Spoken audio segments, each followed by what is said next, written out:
राहत अंदौरी की खूबसूरत शायरी। मैं लाख कह दूं कि आकाश हूँ ज़मीन हूँ मैं, मगर उसे तो खबर है कि कुछ नहीं हूँ मैं।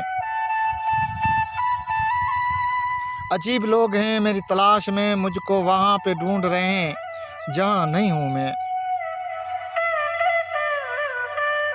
मैं आईनों से तो मायूस लौट आया था, मगर किसी ने बताया बहुत हसीन हूँ मैं। सितारों आओ मेरी राह में बिखर जाओ, सितारों आओ मेरी राह में बिखर जाओ, ये मेरा हुक्म है हालांकि कुछ नहीं हूँ मैं। ये बड़ी कब्रें तुम्हें कुछ नहीं बताएंगी, मुझे तलाश करो दोस्तों यही हूँ मैं।